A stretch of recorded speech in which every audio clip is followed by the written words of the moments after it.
Hello friends, wiki తెలుగుకి స్వాగతం. ఈరోజు నేను చెప్పబోయే కథ కూడా ఇంతకుముందు ఎపిసోడ్స్లో చెప్పిన ఏరోప్లేన్ మిస్టరీకి సంబంధించింది. 1989 సంవత్సరంలో వీక్లీ వరల్డ్ న్యూస్ అనే ఒక ట్యాబ్లాయిడ్లో పబ్లిష్ అయిన ఒక స్టోరీ. 1954 సంవత్సరంలో శాంటియాగో ఎయిర్లైన్స్ ఫ్లైట్ 513 వెస్ట్ జర్మనీలోని ఆచెన్ అనే పట్టణం నుంచి బ్రెజిల్లోని పోర్ట్ అలెగ్రో అనే పట్టణానికి బయలుదేరింది. ఈ ప్రయాణం యొక్క సమయం 18 గంటలు.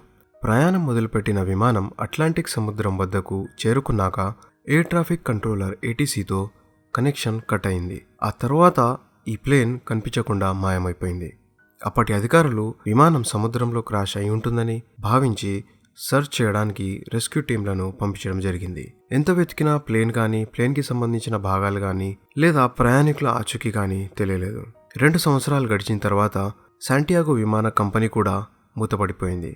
ఈ ఘటన జరిగిన 35 సంవత్సరాల తర్వాత 1989 సంవత్సరంలో బ్రెజిల్లోని పోర్ట్ అలెగ్రే ఎయిర్పోర్ట్లో అనధికారికంగా ఒక ప్లేన్ ల్యాండ్ అవ్వడానికి ప్రయత్నం 1950లోనే మూతపడిపోయింది. మరి ఈ ప్లేన్ ఎక్కడి నుంచి వచ్చిందని అక్కడున్న ఏటీసీ మరియు ఇతర అధికారులు ఆశ్చర్యపోతారు.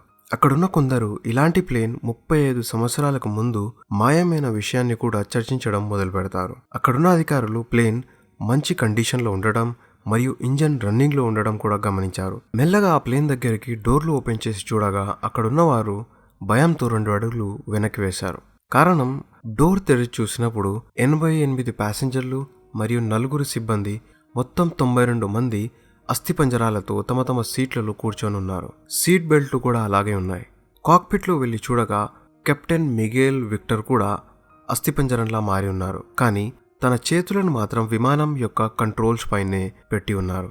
ఈ ప్లేన్లో పైలట్తో సహా అందరూ చనిపోతే ప్లేన్ సేఫ్గా ఎలా ల్యాండ్ అయింది అని కూడా సందేహాలు రావడం జరిగింది. 35 సంవత్సరాల ముందు ప్రయాణాన్ని మొదలుపెట్టిన ఒక ప్లేన్ 35 సంవత్సరాల తర్వాత అదే ఎయిర్పోర్ట్కి ప్రయాణికుల అస్థిపంజరాలతో రావటం ప్రజలను భయానికి గురిచేస్తుందని బ్రెజిల్ ప్రభుత్వం ఇన్ఫర్మేషన్ లీక్ అవ్వకుండా జాగ్రత్త పడాలని ఉత్తర్వులు జారీ చేస్తుంది.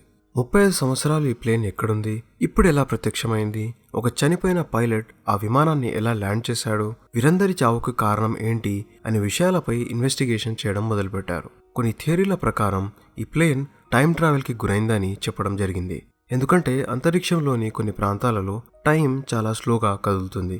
అక్కడ గడిపిన కొన్ని గంటల సమయం భూమి యొక్క కొన్ని సంవత్సరాలకు సమానం. ఇలా టైం ట్రావెల్ చేసి 35 సంవత్సరాల తర్వాత తిరిగి వచ్చిందని, అందులో ఉన్న ప్రయాణికులు రేడియేషన్ వల్ల మరణించారని వాదించడం జరిగింది. ఇంకొక థియరీ ప్రకారం ఆ విమానంపై టైం ట్రావెల్కి సంబంధించిన ఒక ఎక్స్పెరిమెంట్ జరిగిందని కూడా వాదించడం జరిగింది. కానీ ఇవన్నీ జరిగాయన్నదానికి ఎలాంటి ఆధారాలు లేవు. ఈ కథనాన్ని ప్రచురించిన వీక్లీ వరల్డ్ న్యూస్ వద్ద కూడా ఎలాంటి ఆధారాలు లేవు. వీక్లీ వరల్డ్ న్యూస్ విమానాలకు సంబంధించిన పలు కథనాలు ఇంత ముందుకే రాయడం, అవన్నీ ఫేక్ అని ప్రజలు నమ్మడం మొదలుపెట్టారు.